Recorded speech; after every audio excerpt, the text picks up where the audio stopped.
Hello everyone and welcome to the first episode of the Climate Culture podcast. Thank you for joining us today. In today's episode we'll be discussing a lot around green careers and climate education, and we are glad to be joined by an important and very energetic young man doing a lot of amazing work in this particular sector. Welcome on board and please tell us your name. Thank you very much, and I'm grateful to be here and to engage on this podcast. I'm very excited because it's like the first thing that is happening in Vihiga, and I'm glad that young people are having an opportunity to talk about this. So I'm Zachaus Ogonji, Executive Director, Inua Village to Global Foundation, and I also sit on the chamber as a director in representing youth, and I do many other things here in the community just to ensure that youth are actually involved in all development issues. I also run a business. I'm a very passionate social entrepreneur, helping many others to start their own businesses, run their own for public benefit organizations, and just to move the conversation beyond helplessness to young people starting to take actions. Yeah. So Zachaus, your story has been quite an inspiring one, and I tell people sometimes when I get an opportunity to talk about you and some of the experiences you've had, I happen to be a Yadi alumni as myself, and interestingly you're going to another step and become a Mandela Washington fellow, and that is something we all have to take pride of, and an interesting conversation that we have to take forward. So Zachaus, you run a school, and on today's topic we are very interested in the idea of green careers and climate education. You could please get us to know about what you do and how you are doing it. Thank you, and I'm glad you mentioned about YALI alumni and Mandela Washington. I can say actually these were great platforms that gave me an opportunity to imagine what is possible, dream even bigger beyond what I was already doing in the community. And I'm happy that there are such platforms out here to support young people who are passionate about the work that they are doing. To your question, I think that the conversation around change is something that everybody should take seriously. Sometimes when you watch on the international media or media across the world, they tend to project it like young people in Europe or young people in the West are the one leading the mantle. And we young people in Africa, we are yet to internalize this conversation around climate change. The children in our communities and in rural communities like where we are in Vihiga are not actively playing a role. I think that is not true. Everybody is actively involved in the issue of climate change, because like in our school, at all our 3 schools in Inua Village to Global Foundation, we celebrate World Environment Day, and it will surprise you that every World Environment Day we plant trees. And when you count what we have done over the last 4 years, you'll find that we've planted close to 1,000 trees in the markets, in the families where the kids come from, and we have deliberately started to sensitize community members around the school on the issue of climate change. So even bringing that conversation about World Environment Day to rural communities like this, and helping them to be part of the larger conversation and see what is happening in their community that has a relationship with climate change. One of the most interesting things, for example, has been the issue of, I engage a lot with my dad and older folks, and he's struggling to match the seasons, the planting season. Sometimes the season is much longer, the rain is much longer, sometimes the drought is much longer. And he's struggling to really come to a point where he knows, like the way they were used in the past, that January is time for preparing the land, March is time for planting, and this is having an influence on the food on the table. Yeah, and now that you mention it, I am getting to the point where I look at what you're doing within your context and how I've always spoken out then the Gen Zs, the most energetic generation, the most informed generation, to really take up opportunities that are coming up due to the climate change crisis, not necessarily the climate change crisis, but the climate change opportunity. So you can tell us of what you're doing within Inua village to global and how you want to integrate these green career opportunities into these young people moving forward.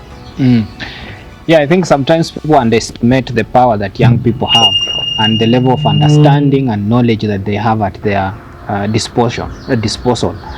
Because many times they think young people are just laid back. I think that's not true.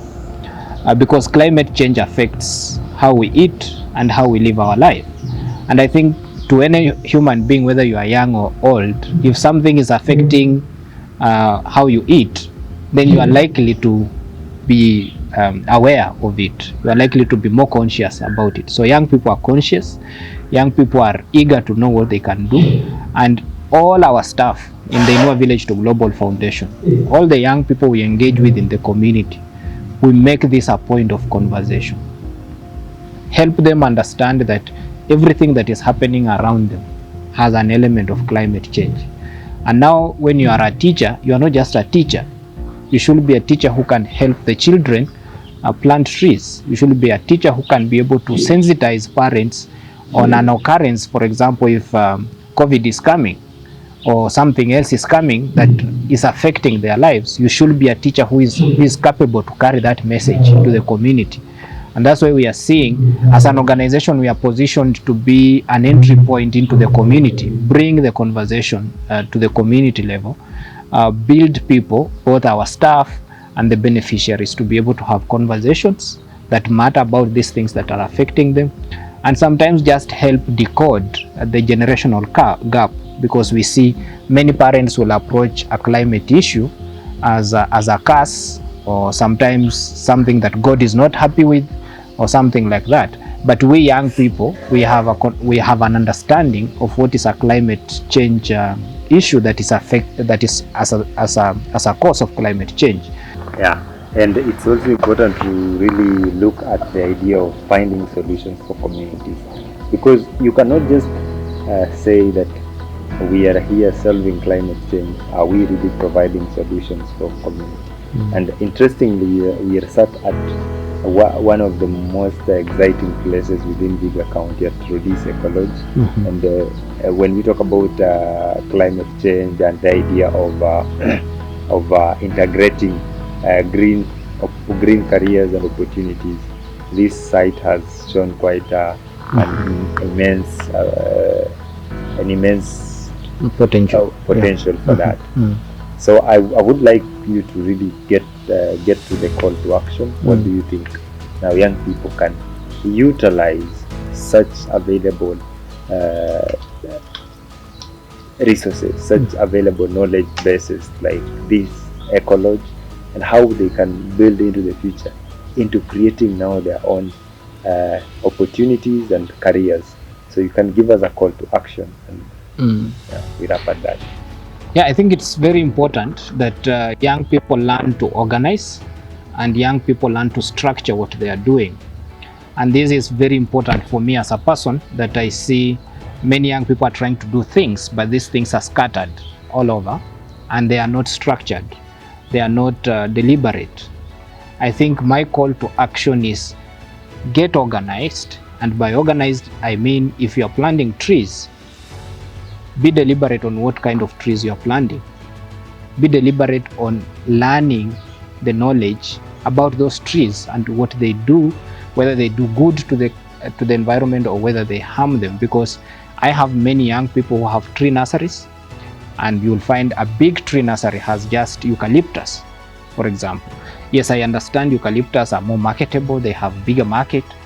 But then if this young person who is running this tree nursery can just sensitize the people that they are selling the seedlings to, that please don't plant them next to the river or next to a river source.